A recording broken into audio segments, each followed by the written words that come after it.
Bismillahirrahmanirrahim. Alhamdulillahi Rabbil Alamin.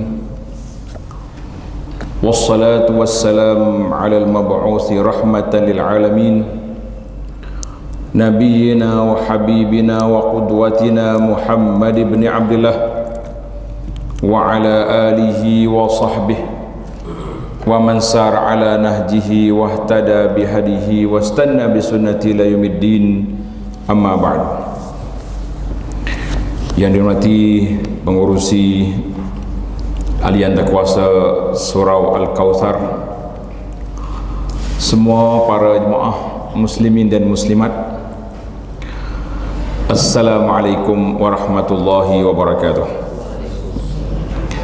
Alhamdulillah, syukur kita kepada Allah Azza wa Jalla pada pagi ini 12 hari bulan November 2022 kita dapat teruskan pengajian kita dalam kuliah duha ini, walaupun sepatutnya di Masjid Negara kuliah kita ni, tetapi oleh kerana ada orang nak berlari di kawasan tu menyebabkan jalan-jalan ditutup.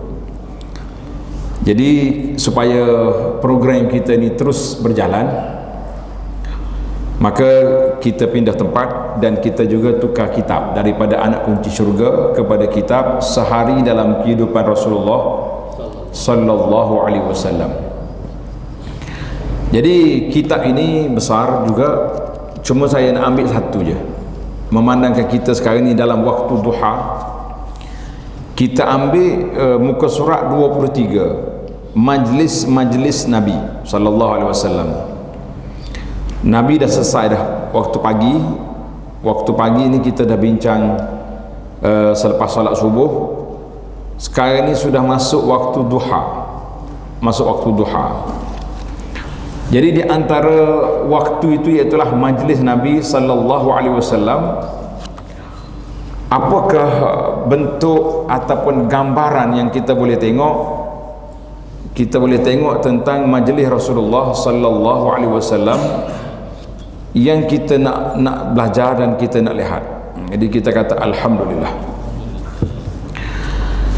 Tengok dalam muka surat 23, menjadi rutin dan kebiasaan Nabi sallallahu alaihi wasallam pada setiap hari adalah menziarahi isteri-isterinya yang tercinta. Mana dia balik daripada selepas solat subuh, kita dah belajar kan ilmu Nabi kita, dia akan tunggu selepas solat subuh, dia tak akan keluar daripada masjid, dia baca zikir pagi, kemudian Nabi kita bercakap-cakap dengan para sahabat sehinggalah masuknya waktu duha.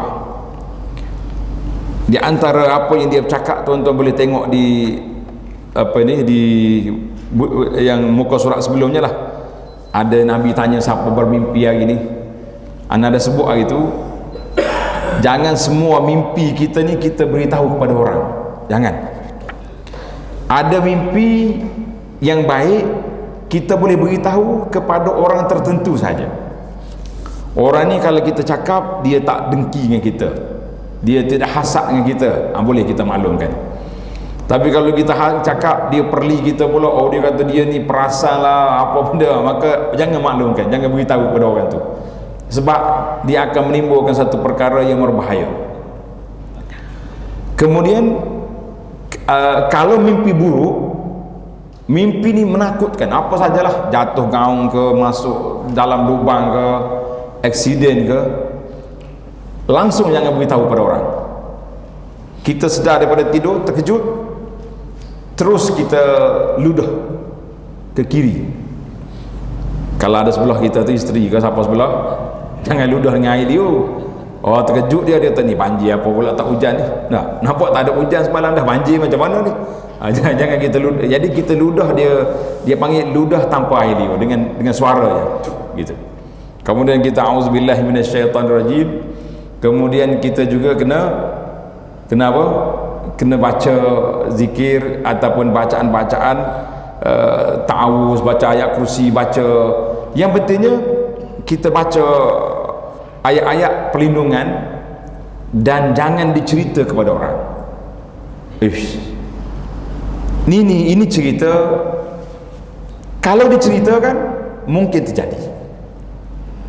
Saya dah dapat beberapa respon daripada orang yang dulunya dia tak belajar adab bermimpi. Dia kata saya tak tahu, rupanya mimpi ni tak boleh cakap dengan orang, jadi saya cerita dengan orang. Dia mimpi takut, dia mimpi macam-macam. Akhir sekali apa jadi para jemaah sekalian, bila dia cerita dengan orang, maka ketika itu apa yang dia mimpi jadi sungguh. Jadi sungguh perkara yang dia takut itu memang terjadi. Kita mengatakan ini satu perkara yang perlu diambil perhatian lah kepada jemaah sekalian. Jangan mimpi yang buruk, jangan cerita kepada orang. Mimpi yang baik pilih orang. Ingat dia punya kaedah, mimpi buruk jangan cerita dengan orang, mimpi baik pilih orang. Bukan semua orang dicerita. Kita kata contohnya, kita tengok ni ustaz kita ni nampak orang yang soleh, orang warak, dan dia pun boleh menafsirkan mimpi, baru kita ceritakan. Jadi saya sendiri, saya mengaku awal-awal lagi ana tidak pandai dalam bidang mentafsir mimpi, tak pandai. Agak-agak gitu boleh lah, tapi nak kata tepat memang sukarlah. Sebab tu kalau orang tanya ustaz pandai tak tafsir mimpi, tak pandai. Tapi kalau dia dah cerita, kita cubalah kalau nampak benda tu baik, kita beri benda cerita baik lah. Cuma yang tak bolehnya jangan sekali-kali cerita mimpi yang buruk. Mimpi buruk lah, jangan cerita. Kalau cerita dia berbahaya. Habis apabila dia selesai, baru dia balik ke rumah dia, tengok di muka surat tu, bila Nabi sudah dia masuk waktu duha, Nabi kita akan solat 2 rakaat. Itu sahih maklumat sampai situ. Cuma hadis yang menyebut tentang siapa dia, ana selalu kempen tuan-tuan kan, dalam kempen kita ni, man shalla salatal ghada fi jama'atin, siapa dia solat subuh berjamaah, kemudian dia duduk berzikir tunggu duha, setelah masuk waktu duha disolatnya 2 rakaat. Kita dah buat kan solat 2 rakaat menunggu duha. Cuma timbul lagi soalan, solat apa kita nak buat tu? Adakah solat duha? Adakah solat isyraq? Dia dua tu ya soalannya, solat isyraq atau solat duha. Maka dua pandangan ulama dalam masalah ini. Ada dalam kitab kita fiqh dikata solat isyraq, maknanya kita niat saja aku solat sunat isyraq 2 rakaat. Bila nak solat duha? Solat duha nanti apabila dah panah kaki unta. Ni panah kaki unta dekat Hudaibiyah ni. Kalau unta dekat zoo dekat rumah saya di Kuala Kerai tu, kalau kena musim hujan ni tak panah dah kita. Tak payah duha dah kita gitu. Dia. Zoo negara ada, tapi saya cerita zoo dekat rumah kita. Sekarang ni ada dekat Kuala Kerai tu ada zoo dah sekarang. Jadi kalau tu lagi kita pergi melawat tengok unta. Unta dia nama Kamil. Dia sebenarnya nama Camel, tapi di Melayu kan jadi Kamil. Jadi main unta jadi Kamil pula dah. Baik. Maka ketika Nabi kita hadis tadi, siapa dia solat subuh berjamaah, kemudian dia duduk di tempat solat dia, masjid dia tu tak keluar-keluar sampai ke naik matahari. Sekarang naik matahari jam 7 kan. Tengok di mana dia punya tu. Pukul 7 itu dipanggil waktu isyraq. Itu waktu larangan solat. Jangan solat ketika itu, tidak dibenarkan. Habis bila waktu kita solat, kita solat setelah berlalunya 15 minit mengikut bayan daripada majlis fatwa mufti wilayah. Dia kata 15 minit, artinya 7.15 kita pun solat sunat. Solat sunat ini tadi kita dah bincang nak solat apa. Kalau biasalah solat apa buat? Isyraq. Haji Usman duha lalu pasal sibuk nak pergi pejabat. Ni duha ada khilaf ni, ada isyraq, ada duha. Jadi dalam masalah ini memang ada khilaf. Ada setengah ulama kata solat isyraq, ada kata solat duha. Tapi setelah saya teliti tengok daripada tafsir Abdullah bin Abbas radhiyallahu anhuma, dia mengatakan solat itulah solat dalam Quran bil ashiyyi wal isyraq, Ibnu Abbas kata aku duk cari isyraq tu apa, hiya salatul duha. Itu salat duha. Jadi kalau saya sendiri saya akan salat duha. Dia katakan afdal salat duha waktu dah panas dalam pukul 9, pukul 10 pagi. Kita kata itu kita ambil yang terawal, yang awal dulu, untuk nak mendapat pahala apa tadi. Nabi sebut dalam hadis, siapa dia solat subuh berjamaah, dia tunggu sampai duha, dia solat 2 rakaat. Ada riwayat Tirmizi, riwayat Imam Tirmizi, bukan riwayat Haji Tirmizi ya. Haji Tirmizi nak beramal dengan dia, maka dia kata apa, ditulis baginya pahala haji dan umrah yang sempurna, yang sempurna, yang sempurna, 3 kali sempurna. Tuan-tuan yang bawa balik haji ni, senang ke mudah dapat haji? Dia kata senang tak tahu ni, tak ramai orang. Itu untuk laksanakan haji. Tapi nak dapat haji mabrur itu bukan satu benda yang mudah. Nak buat haji mungkin senang. Kita bayar package yang paling mahal sekali. Orang lain pergi hari 7 pergi tarwiyah, kita pergi hari 9 terus ke Arafah. Daripada Arafah terus balik ke Mekah. Rehat-rehat di hotel, tawaf, lepas tu dekat nak subuh baru pergi ke Muzdalifah contohnya.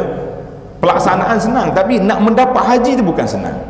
Tapi dengan hadis ini kita akan dapat haji apa?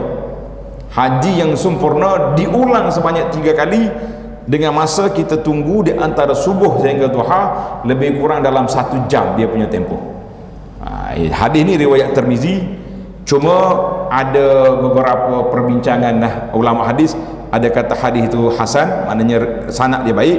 Ada yang mengatakan lemah dia punya sanad. Tak apalah, yang betul bagi kitanya, yang sahihnya tengok dalam buku muka surat 21, Nabi kita sallallahu alaihi wasallam selesai daripada solat baru dia keluar daripada masjid. Yang masalah kelebihan haji tadi ada sedikit khilaf. Bila dia kembali ke rumah, ingat, mula-mula sampai ke rumah, Nabi kita sallallahu alaihi wasallam akan baca doa masuk rumah. Doa ni anak dah bagi kepada tuan-tuan dan puan-puan haji dan hajah sekian, kita dah bagi. Kita bagi apa doa tu? Ingat, dalam buku perisai Muslim dah bagi kan? Semua dapat buku perisai Muslim? Kau tak dapat lagi? Tak dapat lagi, kena cari habis. Baik. Nabi bila sampai rumah dia bismillah, Allahumma inni as'aluka khairal maulaji wa khairal makhraj.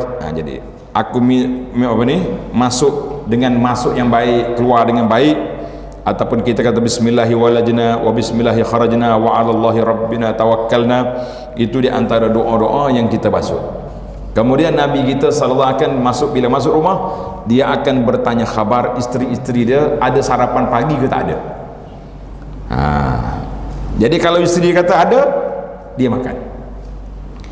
Kalau tak ada, dia kata kita puasa hari ini. Tuan-tuan tulis, ini untuk Nabi sallallahu alaihi wasallam. Jangan bolak balik rumah isteri, ada makan? Tak ada. Isteri tunggu kita buat balik, dia balik tanya pula. Dia kata penat apa haji lagu ni. Banyak rusak atas dunia ni. Jadi mak haji tunggu makan, abang haji buat balik. Abang haji balik tanya ada makanan, tak ada. Tak ada, kita puasa. Hari pertama mungkin dia sabar, hari yang kedua marah nanti orang perempuan. Jangan buat macam tu lah. Jadi Nabi sallallahu alaihi wasallam dia didik isteri dia yang sudah terdidik.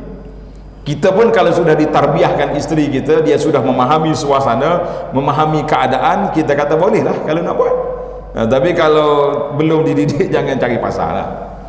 Maka timbul soalan, kenapa waktu bulan Ramadan ustaz cakap kita kena puasa niat malam selepas solat tarawih? Biasanya imam akan ajar niat pakai esok untuk esok. Jadi para jemaah, kita kena bezakan di antara apa? Di antara puasa sunat dengan puasa fardu. Puasa fardu, puasa nazar itu mesti berniat pada malam. Sebab masuk je fajar kita sudah berniat. Mana kita nak full 1 hari penuh kita punya niat berpuasa. Habis kalau puasa sunat boleh je kita berpuasa, kita niat separuh hari boleh. Hari ni belum makan? Belum. Rasa nak puasa lah hari ni. Dah lah hari hujan, kita pun tak nak keluar pergi kawasan mana-mana. Maka boleh kita niat, sekarang saya berniat puasa. Tapi syarat belum makan lagi pagi. Kalau dah sarapan pagi baru niat puasa tak jadi tu. Mana ada puasa separuh hari macam tu dah. Itu puasa budak-budak nama dia. Itu puasa budak-budak, maka tidak boleh. Jadi kita kena puasa tapi tak dapat full pahala lah, sebab kita mula dah pukul 10 pagi. Tapi masih boleh. Itu khas untuk puasa sunat. Baik, bila kita pergi ke majlis Nabi sallallahu alaihi wasallam, jadi Nabi kita bila dia balik, dia akan pergi ziarah rumah isteri-isteri dia. Kemudian selepas dia ziarah ataupun dia sarapan pagi, maka Nabi sallallahu alaihi wasallam kembali semula ke masjid, lalu duduk di satu sudut tiang yang digelar tiang Muhajirin. Di mana tiang ni? Dalam raudhah. Tiang ni dalam raudhah. Payah sekarang ni saya nak cakap pun susah, sebab kita masuk raudhah dengan apa dia, i'tamarna, apa lagi, tawakkalna, macam-macam Arab Saudi buat sistem-sistem baru ni. Nah, orang yang pergi visa ziarah langsung tak boleh masuk raudhah pun ada, macam-macam. Cuma kalau kita dapat masuk, cuba kita tengok dalam raudhah tu, setiap tiangnya ada je dia punya nama tiang. Nama tiang ada. Alhamdulillah dalam buku Madinah yang saya tulis tu, dalam tu kita letak plan raudhah. Sini nama ni, dan ada cerita-cerita yang berkaitan. Kerana itulah buku Madinah tu, tuan-tuannya dah beli, yang dah baca dapat merasainya. Kalau belum baca, kena baca, sebab kita nak pergi pula kan ni, baru ni pergi haji, baru ni pergi umrah, ni nak pergi pula. Jadi kita pergi sentiasa dan kita baca. Nabi kita duduk, kita nak nampak gambaran Nabi masuk masjid, dia duduk kat tiang ni. Kita pun kalau kita boleh masuk nanti, kita pergi duduk kat tiang Muhajirin tu, kita ingat apa yang Nabi cerita sambil baca buku ni. Bagi sesiapa yang sudah berkesempatan menziarahi masjid Nabi sallallahu alaihi wasallam, pasti dia boleh membayangkan kedudukan tiang itu. Kita nampaklah tiang itu macam mana. Ia terletak di pertengahan raudhah, salah satu daripada taman-taman syurga. Jadi cerita raudhah ni saya tak ulanglah kat sini. Diriwayatkan bahawa Nabi kita sallallahu alaihi wasallam sentiasa duduk dan solat berdekatan tiang tersebut. Kemudian Nabi kita beralih ke bahagian timur raudhah, lalu bersandar di dinding hujrah. Hujrah tu mana? Bilik Sayyidah Aisyah. Kat mana bilik Aisyah? Pagar dinding raudhah sekarang, pagar besi tu masuk dalam lagi. Sebenarnya ada gambar kat sini. Tak ada. Gambar ni ada. Kita nak ziarah kubur Nabi, ingat tak? Dia ada 3 ruang. Kan? Ruang yang pertama masih raudhah lagi tu. Ruang yang kedua tengah tu baru ada makam Nabi, Sayyidina Abu Bakar dengan Sayyidina Umar. Ruang kosong belakang tu, tak, itu luar dah. Jadi kita kadang-kadang orang salah faham. Ustaz dia kata yang pertama Nabi, yang kedua Abu Bakar, yang ketiga. Dia mula daripada yang pertama, bukan itu. Tengah tu, tiang yang tengah-tengah tu, semua tiga-tiga ni berada di tempat yang sama. Cuma beza mungkin satu hasta gitu ya. Wajah Nabi sallallahu alaihi wasallam pergi kepada Abu Bakar, pergi kepada Umar. Yang sebelah kiri ni masih raudhah lagi. Jadi kenapa dia orang ambil ruang yang jauh? Sebab untuk menjaga keselamatan. Jaga keselamatan supaya orang tak pergi kacau makam Nabi sallallahu alaihi wasallam. Itu Allah Taala kabulkan doa Nabi. Nabi kita berdoa, Allahumma la taj'al qabri 'ida. Ya Allah, jangan jadikan kubur aku ni macam tempat pesta, dan janganlah kubur aku ni dijadikan seperti berhala yang disembah. Para jemaah sekalian, sekarang ni kalau kita tengok dalam video-video orang pergi ziarah kubur-kubur ni, dia panggil jejak Rasul, sebenarnya jejak kubur. Nah, besar-besar kubur tu. Lagi besar kubur, lagi banyak dia punya tabung. Yang pentingnya kubur tu dibesarkan, tabung tu yang dimanfaatkan oleh penjaga-penjaga yang ambil peluang untuk menjaga kubur. Kita kata itu satu benda yang tidak baik. Alhamdulillah Allah Ta'ala selamatkan makam Nabi sallallahu alaihi wasallam daripada diganggu, daripada dikacau oleh orang-orang yang tidak bertanggungjawab, Jadi kita kata alhamdulillah Allah Taala jaga kubur Nabi sallallahu alaihi wasallam dengan penjagaan yang begitu rapi. Maka kita mengatakan alhamdulillah, itulah yang kita harapkan, supaya makam itu terpelihara dan dijaga sampai bila-bila untuk menjaga kehormatan Nabi sallallahu alaihi wasallam. Diriwayatkan bahawa Nabi sentiasa duduk dan solat berdekatan tersebut, kemudian dia beralih masih dalam raudhah, ke dinding Aisyah, rumah Aisyah. Maka datanglah para sahabat melingkungi Nabi sallallahu alaihi wasallam sejurus selepas itu. Sebab itulah saya kata ini di antara kuliah duha Nabi sallallahu alaihi wasallam. Jadi sahabat lepas subuh dia tunggu masuk naik matahari, ada yang balik sarapan, kalau tak puasa balik semula ke masjid untuk bersama dengan baginda Nabi sallallahu alaihi wasallam untuk mendengar tazkirah, mendapat ilmu dan mendapat maklumat yang begitu baik. Berkenaan bilangan mereka, muka surat 24 yang baru ikut majlis kita ni, berkenaan bilangan mereka yang bersama Nabi sallallahu alaihi wasallam ketika itu, ada kalanya ramai dan ada kalanya berkurangan. Mereka tinggal di mana sahabat-sahabat itu? Ada yang duduk di sufah. Sufah ni kalau macam kita ni macam belangsa pondok di belakang masjid Nabi. Ingat tak waktu kita masuk nak pergi ziarah raudhah, belakang makam Nabi tu ada tempat benda yang tinggi sikit. Pasal kau tak ingat? Payahnya kena pergi pula ni. Tanya muslimaknya marah dia, tanya dia tu masuk bertembur kita punya ni dah. Jadi ada tempat tinggi itu bukan sufah itu belakang rumah Nabi sallallahu alaihi wasallam. Sufah ini duduk di mana? Duduk di belakang masjid. Sufah duduk di belakang masjid Nabi sallallahu alaihi wasallam. Sahabat-sahabat menunggu di sini untuk kalau Nabi keluar kuliah, mereka orang pertama sampai. Nabi tanya siapa nak pergi perang, ini orang pertama angkat tangan nak pergi berperang. Kerja tak ada.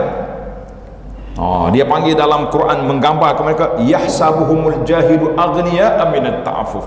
Orang jahil menyangka mereka ni orang kaya sebab tak minta-minta. Sampai peringkat salah seorang daripada ahli sufah ni, siapa dia? Abu Hurairah.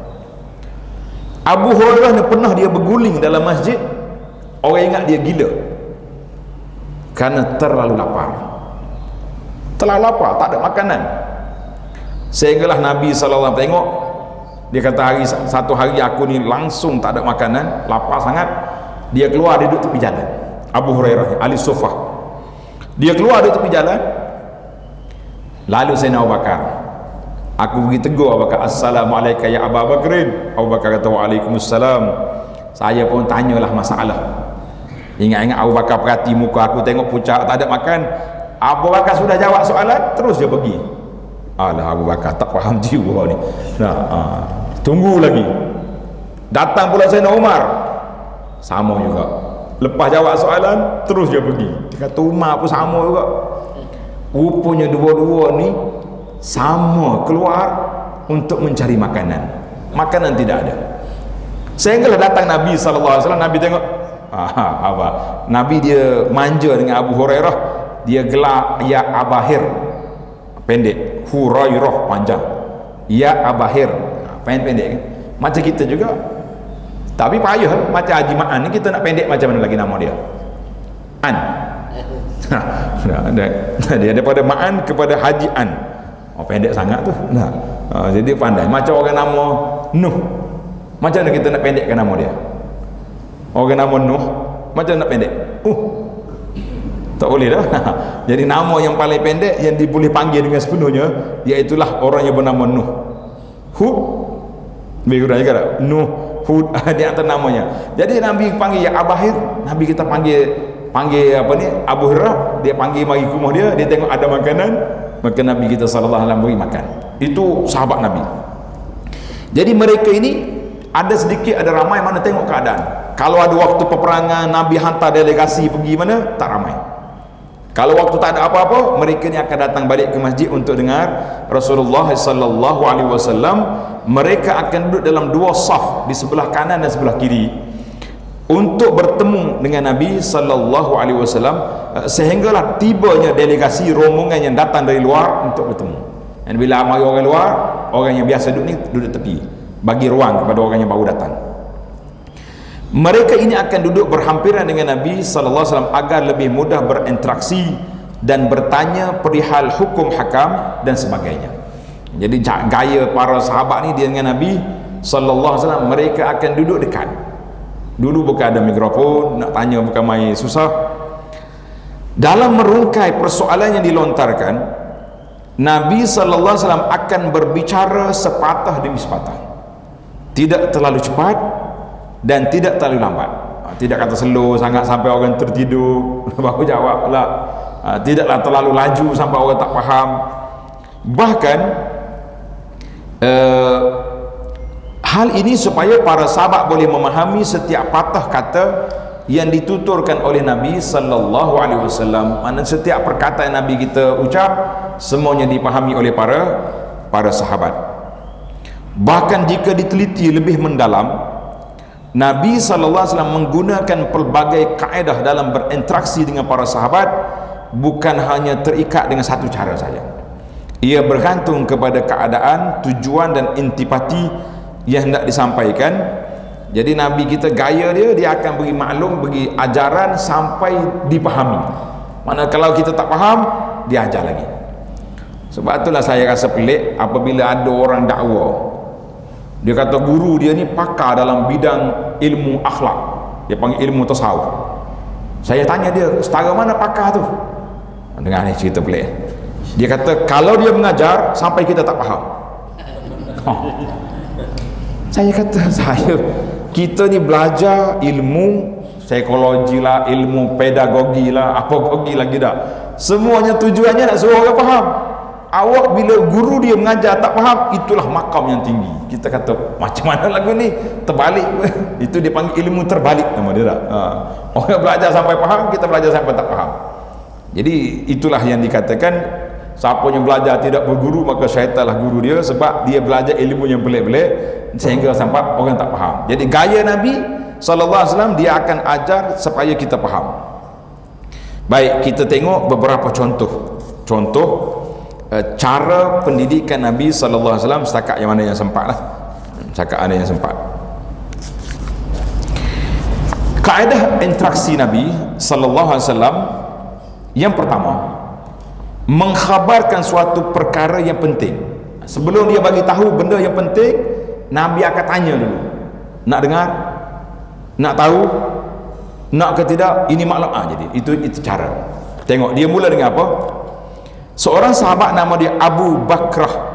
Abi ke Abu ke boleh pakai dua-dua. Dia tengok bahasa Arab ni, dia tengok kepada kesusunan ayat. Kalau kita kata qala Abu Hurairah, kalau kata an Abi Hurairah, perasan tak kita selalu dengar kan hadis-hadis orang baca qala Abu Hurairah wa an Abi Hurairah, itu lain. An turun, qala depan. Jadi dia tulis sini Abi Bakrah, nama dia Nufai, apa ayah nak baca tu, Nufai bin Al-Haris, meriwayatkan bahawa Nabi SAW pernah bertanya. Nabi bila dia nak mengajar, dia akan tanya sahabat dulu. Dia kata ala ukhbirukum bi akbaril kabair, ala ukhbirukum bi akbaril kabair, nak ke tidak para jemaah sekalian, aku tanya kepada, aku ceritakan kepada kamu tentang dosa yang paling besar. Akbaril kabair, dosa besar yang paling besar. Jadi dia tanya ala, nak ke tidak? Itu cara kita nak curi pendengar biar dia buka mata, biar dibuka telinga sebelum kita mengajar. Tanya.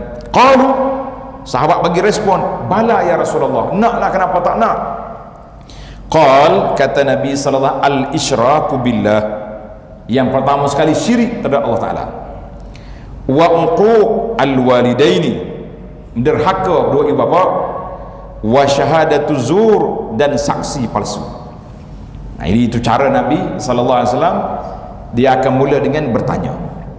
Kita pun kalau kita ceramah nampak orang leka duduk tak, tengok sana sini, tuan-tuan tahu dah cerita.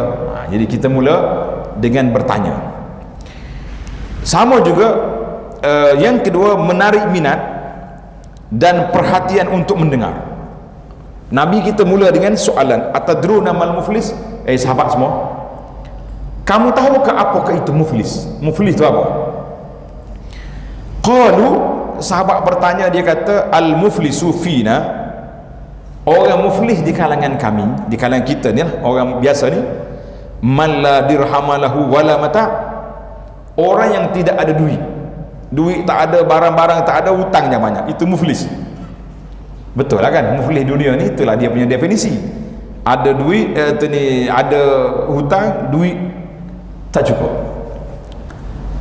Faqala, baru Nabi jawab. Yang Nabi nak bagi tahu, yang dunia kamu dah tahu.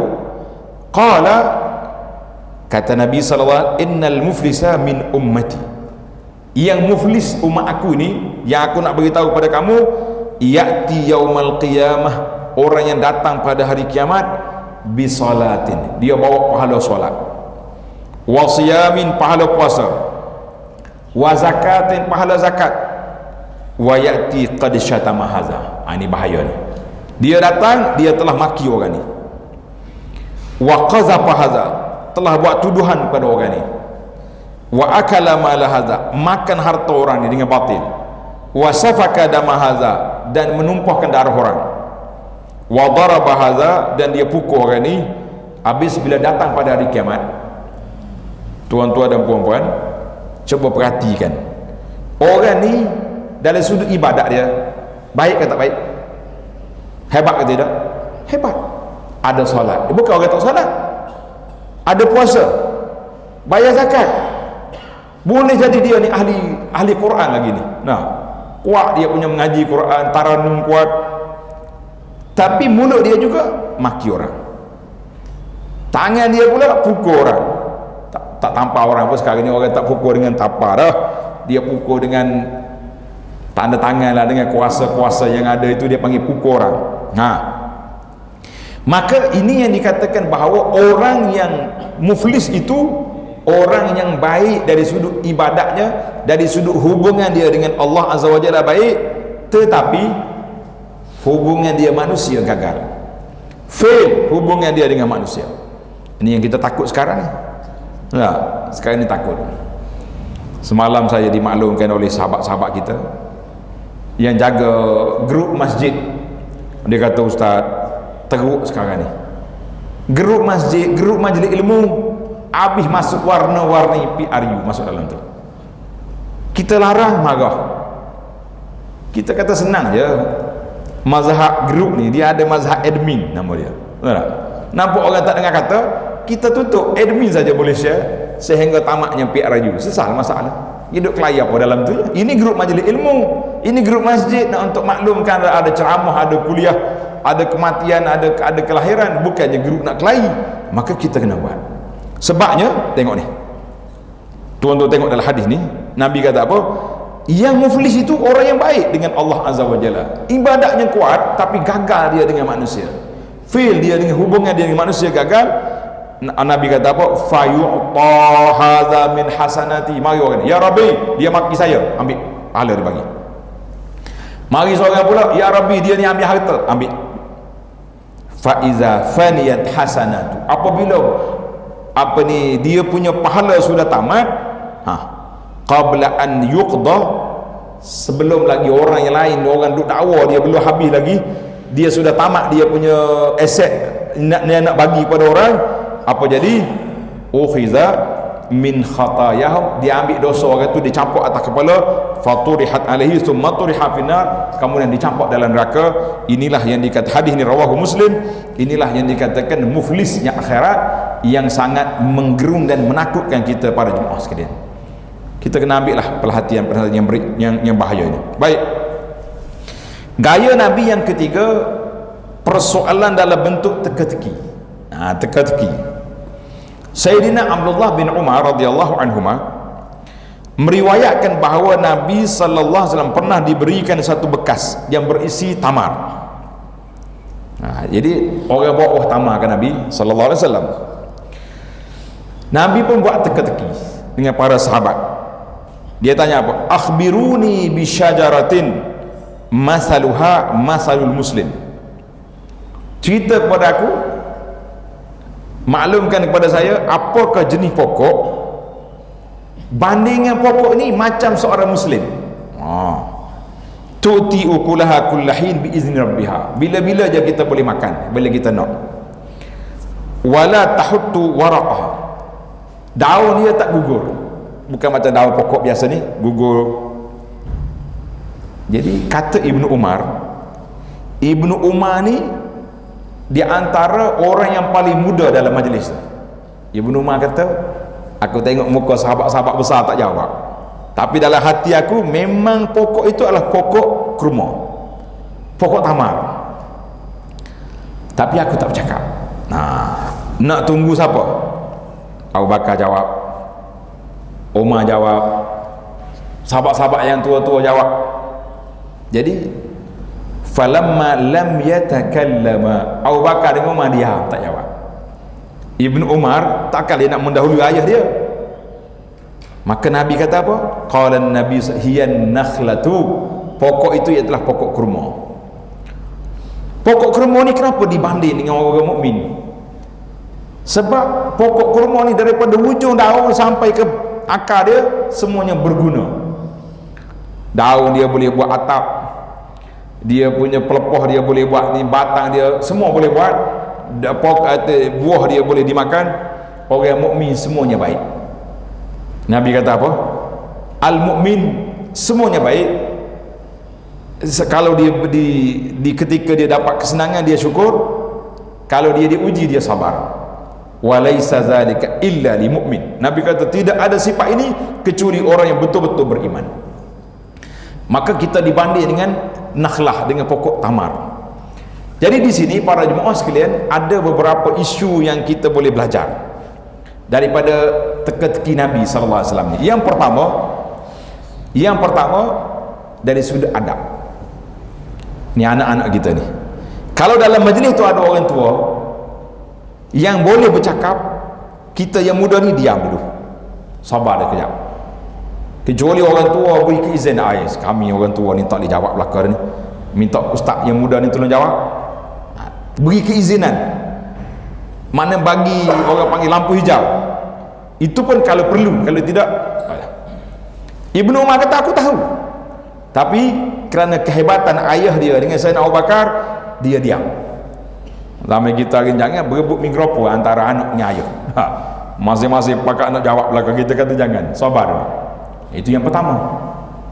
Yang keduanya, kita nak jadi seorang mukmin macam pokok tamar, semua berguna. Dia kata saya ni ustaz, kalau pergi masjid nak jadi imam tak boleh. Sebenarnya boleh, dia suruh ngasar dah. Kita kerusu dah ke imam hari tu. Suruh asar berani dah. Maghrib dengan Isya slow sikit lah. Kalau suruh hari Jumaat, lari terus. Takut tak jumpa nak sujud kat mana ya. Dia kata nak sujud tak sempat, macam mana mau sujud? Tak boleh. Jadi kita boleh pergi jadi Bilal. Bilal pun tak boleh juga, takut ni nanti bertukar azan jadi iqamat pula ke apa benda lah. Kita kata jangan. Boleh tak boleh kita jadi, orang sini panggil Tok Siap, ke Tok Noja, supa. Takut orang Kelantan panggil Tok Siap sebab dia juru siapkan tempat. Jadi Tok Siap boleh. Kenapa tak bolehnya? Tak ada azan pun tidak, imam pun tidak, Tok Siap tolong buka lampu, tolong apa ni, bersihkan. Maknanya kita ni berguna di mana saja kita berada, di mana posisi kita berada, biarlah kita menjadi manusia yang berguna. Allahu Akbar. Baik, kita tak boleh panjang-panjang satu cerita. Kalau kita cerita panjang tak habis cerita. Kita berpindah pula kepada gaya yang keempat. Gaya yang keempat, mengulangi perkataan yang diucapkan sebanyak 3 kali. Setiap kali kita ucap ucapan, kita kena ulang sebanyak 3 kali. Tujuannya tidak lain dan tidak bukan supaya orang yang mendengar cepat faham dan orang yang tidak terdengar pada awalnya dapat mendengar kembali sekaligus tidak terus ketinggalan dan mampu memahaminya. Dia kadang-kadang kita ulang ni supaya orang yang baru dengar, baru perasan, baru celik mata, baru celik buka telinga, dengar balik. Kerana itu biasanya bila di akhir ucapan kita ada khulasah kan, kita buat orang panggil khulasah, hasil daripada perbincangan kita ini yang kita nak bagi tahu. Supaya apa? Supaya kita, orang yang baru datang, orang yang baru masuk boleh memahami apa yang dibincangkan itu. Kita kata alhamdulillah. Selain itu, tujuan pengulangan juga untuk menunjukkan betapa besarnya isu yang dibincangkan. Mana kalau kita ulang itu banyak kali, menunjukkan benda itu penting, menunjukkan benda itu penting. Misalnya berkenaan hadis dosa-dosa besar tadi, contoh, dan apa saja yang wajib kita teliti dan ambil tahu.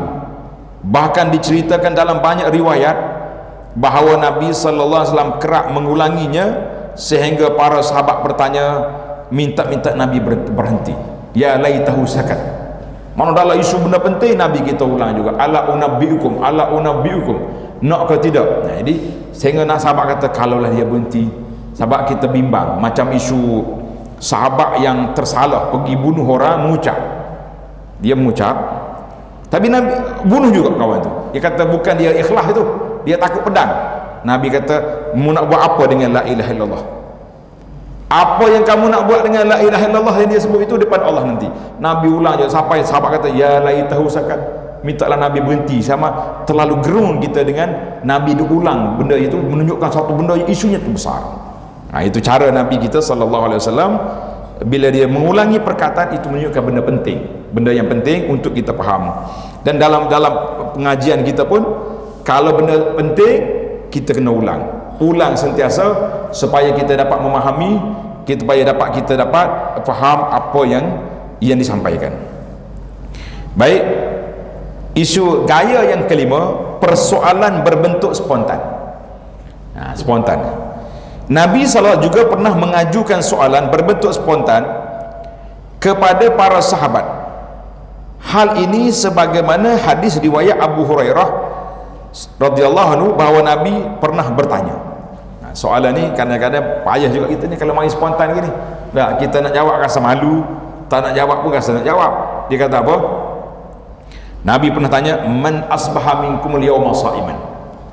Siapa di kalangan kamu sahabat-sahabat ni yang berpuasa hari ni? Qala Abu Bakar, ana. Push, Abu Bakar. Siapa yang beri makan orang miskin hari ni? Qala Abu Bakar, ana. Faqala man ada minkum al-yawma maridan? Siapa pergi ziarah orang sakit hari ni? Abu Bakar jawab, ana. Siapa yang pergi solat jenazah hari ni? Qala Abu Bakar, ana.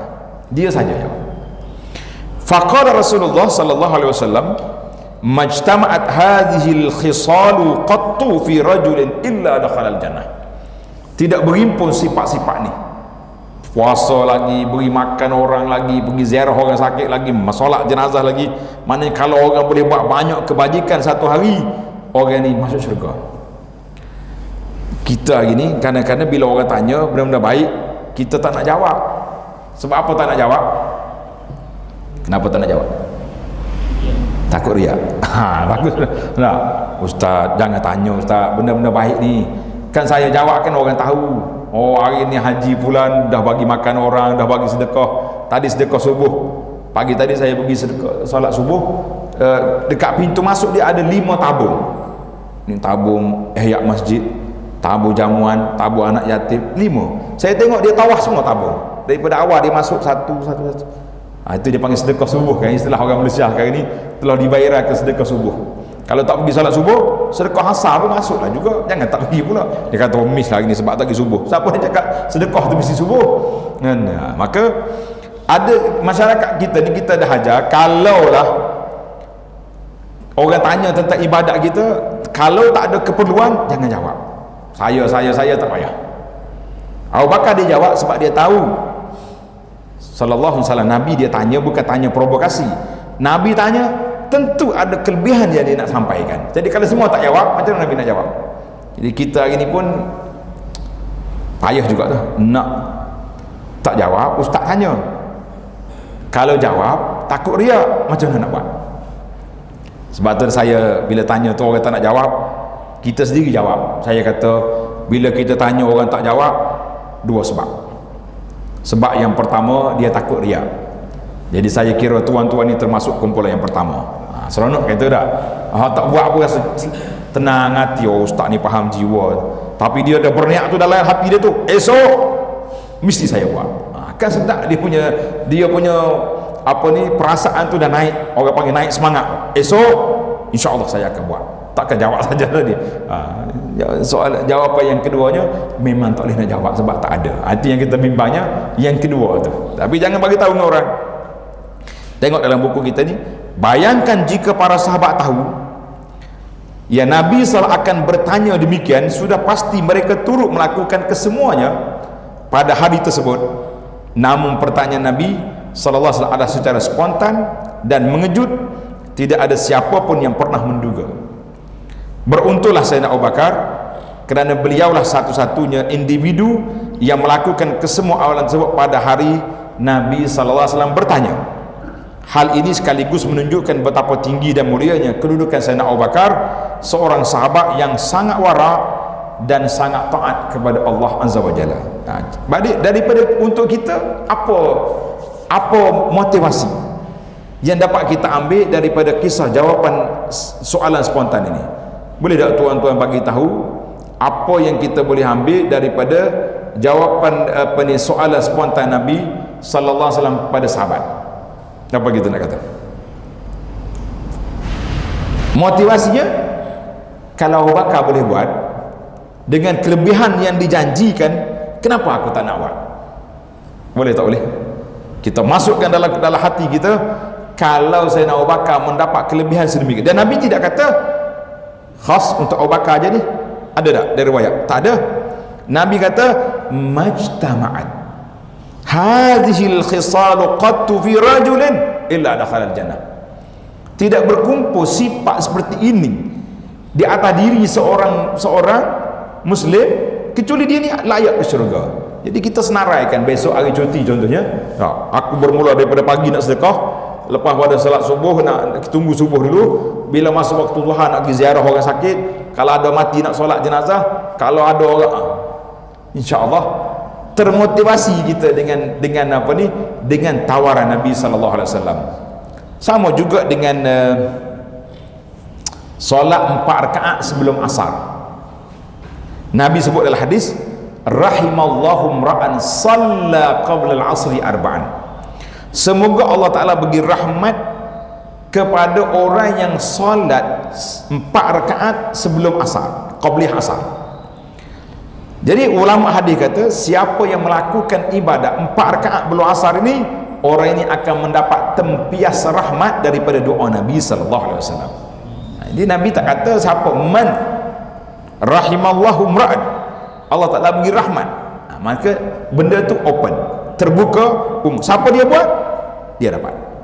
Jadi Nabi kata sini majtama'at, tidak berkumpul perkara ini dalam diri seorang illa dakhala al-jannah. Alhamdulillah. Isu yang keenam, penjelasan secara terus. Antara kaedah berinteraksi Nabi sallallahu alaihi wasallam juga adalah memberi penjelasan secara terus ketika baginda berbicara. Dia tak tanya, dia pakai direct. Kita pun kadang-kadang perlu juga, waktu dah sempit, tanya-tanya banyak habis waktu pula. Ada setengah Bilal ni dia keras. Ustaz, kalau masuk waktu Isya lebih pada 10 minit saya tak akan azan. Dia nak qamat terus, dia nak gugurkan sunnah azan Isya. Saya kata tak boleh, azan kita kena azan. Sama ada saya berhenti dulu waktu masuk waktu, ataupun saya lajak sikit, kita tamatkan tajuk, kita azan. Dia kata jangan lebih pada 10 minit. Oh, dia punya Bilal tu power, ya enggak? Jadi sekali kita terlebih, terus dia qamat. Dia berani nak gugurkan sunnah Nabi. Tapi salahnya ustaz ceramah. Jadi kita pun kadang-kadang nak main-main, nak tanya-tanya, nak mesra-mesra dengan pendengar, tak boleh. Sebab tuan Bilal kita ni straight. Ada kalanya Nabi sallallahu alaihi wasallam dia tak tanya apa, dia pakai terus bagi tahu. Tengok ceritanya. Misalnya ketika berucap perihal amanah dan integriti akan diangkat pada hari dekatnya kiamat, Nabi bersabda, yanamur rajulun naumata fatuqbadul amanatu min qalbihi ila akhir hadis. Tengok terjemahan, seorang itu tidur lalu dicabut amanah dalam hatinya. Maknanya sifat amanah al-amin itu dicabut. Maka bekasnya, kesan masih tetap dan bagaikan titik-titik. Jadi maknanya kesan amanah yang duduk di hati itu masih lagi melekat, ada kesan. Lalu dia tidur, kemudian dicabut amanah daripadanya, maka bekasnya bagaikan lepuh seperti sebongkah bara api yang digelindingkan di kakimu. Ingat tak waktu kita kena panah di kaki, keluar sikit, ada keluar bekas air bisa tu, gitu je tinggal lagi. Lalu menyebabkan luka sehingga engkau melihatnya melepuh dan tidak ada apa-apa, sesuatu yang menapa padanya. Lepas pada dia ditimbul, masuk keluar air bisa, dia kering, ambil kulit tu koyak, buang, tak ada apa-apa, tak sakit, tak luka, tak keluar darah. Mana begitulah kesannya. Nabi beritahu sifat amanah di antara sifat yang diangkat di akhir zaman. Sehingga dalam riwayat lain, hadis ini dalam Bukhari, sehingga dalam riwayat lain Nabi kata, apabila dalam satu kampung orang tahu seorang ni yang integriti kuat, semua orang pakat pergi simpan barang-barang dengan dia, percaya dengan dia. Tapi sekarang ni nak percaya dengan siapa? Semuanya, kebanyakannya hak kita percaya, akhir-akhirnya mula baik, akhirnya jadi scammer belakang. Ini bahaya. Itu dah di antara tanda akhir zaman. Orang yang tidak amanah sudah hilang dari sudut keuangannya, dari sudut ilmunya, dari sudut maklumatnya. Kita kata nas'alullah as-salamata wal afiyah. Baik, yang ketujuh, penjelasan melalui lukisan. Penjelasan melalui lukisan. Nabi SAW juga pernah menggunakan pendekatan sebegini apabila menjelaskan satu-satu perkara kepada para sahabat. Ini tidaklah pelik ataupun janggal, kerana kita pada zaman ini turut melakukan pendekatan yang hampir sama dengan apa yang dilakukan oleh Nabi sallallahu alaihi wasallam. Nabi kita buat contoh. Misalnya dalam proses pengajaran dan pembelajaran pada hari ini kita menggunakan perisian Microsoft PowerPoint, apa ni Excel, ada apa ni tayangan-tayangan ni, semua itu alat-alat belaka untuk kita faham. Nah, untuk kita tayang, untuk kita faham. Abdullah bin Mas'ud radhiyallahu anhu ada meriwayatkan satu kisah seperti berikut. Khattan Nabiyyu sallallahu khattan murabba'an. Tengok, Nabi kita buat garisan 4, macam kotak, dia buat kotak 4 segi. Wa khattan fil wasati kharija minhu. Mana dalam garisan 4 segi tu ada garisan yang panjang keluar daripada kotak. Wa khatta khutatan sigharan ila hadzal ladzi fil wasat. Jadi garisan dalam kotak tengah-tengah tu dia buat kiri kanan dia punya. Selepas dia buat, faqala, Nabi kata hadzal insan, ni lah manusia. Tengok ni kotak, nampak dah kotak ni. Dalam kitab masing-masing ada kan. Hak tak ada kitab, tengok ni kotak 4 segi, ini garisan panjang keluar daripada kotak, kemudian ada garisan kecil tengah-tengah. Ini nampak jelas kan. InsyaAllah. Kalau tak nampak tu beli kitab lah pula, baru nampak. Maka Nabi kata apa? Hadzal insan, Nabi kata kotak tu manusia, diri manusia. Wa hadza ajaluhu muhitun bihi. Garisan kotak 4 segi tu, itulah ajal dia. Mana mu tak boleh berlebih daripada ajal, setakat tu je. Au qad ahata bihi, ajal telah melingkungi umur kita, tak lebih daripada itu. Wa hadzal ladzi huwa kharijun, yang keluar daripada kotak itu, amaluhu, angan-angan dia. Kita ni angan-angan, panjang tak panjang? Hoi, kalau boleh 100 tahun lagi pun tak cukup dengan angan-angan kita dah. Nak jadi tu, nak jadi tu, nak buat tu, nak buat ni. Allahu akbar. Wa hadhihi al-khatt sighar al-a'rad, dia kata ini yang kecil-kecil ni, garisan kecil ada rentangan yang dihadapinya. Banyak rentangan pula. Cita-cita angan-angan tu banyak, tapi rentangan juga kuat. Fa in akhta'u hadza nashahu hadza, bila salah sini terlekat sini, lepas sini lekat sini, maka itulah bandingan Nabi sallallahu alaihi wasallam. Jadi tengok dalam tulisan hijau tu garisan apa ni, petunjuk, dia kata nuktah hitam tengah-tengah tu manusia. Segi empat, lingkungan umur kita. Garisan panjang keluar daripada kotak, itu cita-cita atau angan-angan manusia. Garisan kecil melintang pada garis panjang adalah godaan-godaan yang akan mencabarnya. Jadi kalau kita selamat daripada garisan ini, selamat daripada garisan halu-halu, mana kita akan selamat daripada godaan-godaan, sama ada godaan dunia, godaan cabaran hidup, macam-macam cabaran atas dunia ini, maka kita akan selamat. Itu gaya Nabi. Ada 7 gaya cara Nabi kita berinteraksi mengajar para sahabat. Jadi alhamdulillah, zaman kita gini pun pihak pendidikan telah mengambil cara-cara yang telah dibuat oleh Nabi sallallahu alaihi wasallam. Baik, majlis Nabi sallallahu alaihi wasallam, tengok muka surat 29. Majlis Nabi salah bukan sekadar majlis ilmu atau nasihat semata-mata, tidak. Hakikatnya majlis-majlis yang ada padanya Nabi sallallahu alaihi wasallam bukan sekadar majlis ilmu atau majlis nasihat yang berbentuk sehala, sebaliknya berbentuk dua hala. Dalam erti kata lain, bukanlah Nabi sallallahu alaihi wasallam seorang sahaja yang bercakap, tetapi menjadikannya dalam bentuk hiwar. Hiwar ni interaksi, macam kita forum, macam kita orang panggil dua hala ni, atau interaksi dua hala, atau lebih bersama para sahabatnya. Hal ini sekaligus menghasilkan buah fikiran yang baik dan pembentukan ilmu yang mantap. Selain itu, majlis yang ada padanya Nabi sallallahu alaihi wasallam turut berfungsi sebagai majlis yang lain. Perincinya akan dijelaskan selepas ini, insya-Allah. Jadi banyak lagi lah majlis lain. Kita nak ambil tajuk kita setakat ni ya dulu. Nah, sebab ni lepas ni kita nak laksanakan majlis Nabi itu dalam majlis kita ni, insya-Allah. Nabi dia bercakap dua hala. Lepas ni anda nak dengar tuan-tuan puan-puan yang ada ni bertanya, memberi huraian, bertanya soalan atau saya tanya. Ya, kita tengok kalau tuan tak tanya, ustaz akan tanya. Dia bersedia untuk tanya. Mana baik? Payah tanya ke payah menjawab? Yang mana lebih mudah? Setengah orang ni kata, ustaz saja nak tanya soalan tapi payah nak tanya soalan. Saya kata, yang menjawab soalan payah ke yang bertanya payah? Dia jadi rupanya tanya atau payah pada jawab. Ini masalah kita dah. Selain itu, adapun dalam setiap majlis bersama para sahabat, Nabi sallallahu alaihi wasallam sentiasa mengucapkan istighfar tanpa rasa jemu, duduk istighfar. Diriwayatkan bahawa ada sahabat yang pernah menghitung bilangan istighfar Nabi sallallahu dalam satu majlis 100 kali. Juga sering mengucapkan doa ini.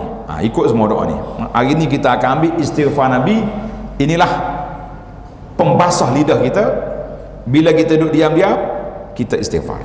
Kata berkat, Rabbighfirli wa tub alayya innaka antat tawwabul ghafur. Rabbighfirli wa tub alayya innaka anta at-tawwabul ghafur. Tak laju tu, laju sikit lagi. Rabbighfirli wa tub alayya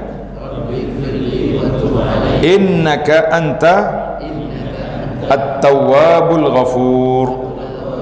Coba kata Rabbighfirli wa tub alayya innaka at-tawwabul ghafur.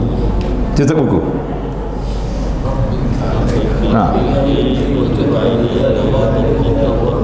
Alhamdulillah, pandai dah tu. Kita duduk diam-diam dalam majlis, orang lain duduk buah hingga bangar, baca pelan-pelan lah. Rabbighfirli wa tub alayya innaka antat tawwabul ghafur. 10 kali, 20 kali. Nabi kita ada 100 kali sampai. Maknanya sampai duduk majlis, sahabat-sahabat duduk hitung bacaan Nabi, Rabbighfirli wa tub alayya innaka antat tawwabul ghafur. Wahai Tuhan, ampunilah aku dan terimalah taubatku, sesungguhnya engkau maha menerima taubat dan pengampun. Hadis ini sahih. Dan para jemaah sekalian, kita tak payah declare lah aku duduk istighfar ni. Maknanya kalau kita duduk majlis orang lain duduk sibuk, kita ambil peluang berzikir, beristighfar. Tapi cuma ada setengah orang sekarang ni dia lain pula dia, bila nak istighfar mesti ada tasbih besar-besar begini duk bergerak tasbih. Itu tak payah. Kita kalau boleh dalam perkara-perkara ibadat ni, biar kita dengan Allah ya, kita interaksi dengan Allah Azza wa Jalla saja, tak perlu diketahui oleh orang. Tapi kalau ni tasbih dulu, tasbih hak besi tu kan bunyi kuat, satu kalau dia zikir atas bas, satu bas orang dengar kata-kata dah. Jadi kita kata sekarang ni ada digital pula yang lebih tak bunyi apa-apa. Jadi kita cubalah, kita nak hitung bukannya payah pun. Rabbighfirli wa tub alayya, sambung innaka alhamdulillah. Ingat dah, mudah-mudahan kita dah ingat. Nak beramal juga ingat. Diri kita pula bagaimana? Ini soalan terakhir. Diri kita pula bagaimana? Tidak mustahil ada yang tidak jemu mengucapkan istighfar sehingga ratus kali, alhamdulillah. Namun ada juga yang tidak pernah mengungkapkan kalimah tersebut melainkan selepas solat fardu saja. Bahkan ada juga yang tidak menyebutnya walaupun sekali sehari sebab terlupa. Inilah bukti kelekaan dan kealpaan kita daripada mengingati Allah Azza wa Jalla, sedangkan Nabi sallallahu alaihi wasallam yang maksum pun sentiasa beristighfar. Ini kan pula kita yang penuh noda dan dosa, berdoalah selalu semoga Allah SWT menganugerahkan taufik dan hidayah kepada kita untuk sentiasa membasahkan bibir dengan kalimah istighfar dan kesyukuran kepada Allah Azza wa Jalla. Baik, ada pun majlis lain, insya-Allah kita akan sambung dalam majlis yang lain pula. Beberapa majlis yang turut dihadiri oleh Nabi seperti majlis tahnik, majlis mendoakan keberkatan, terselit gurauan penuh mesra, beradab, menerima kunjungan dan lain-lain, insya-Allah dalam siri yang akan datang. Jadi setakat itu dululah, mudah-mudahan ada manfaatnya perbincangan kita pada pagi ini. Subhanakallahumma wa bihamdika asyhadu an la ilaha illa anta astaghfiruka wa atubu ilaik. Wa sallallahu ala nabiyyina Muhammadin wa ala alihi wa sahbihi ajma'in walhamdulillahi rabbil alamin. Wassalamu alaikum warahmatullahi wabarakatuh.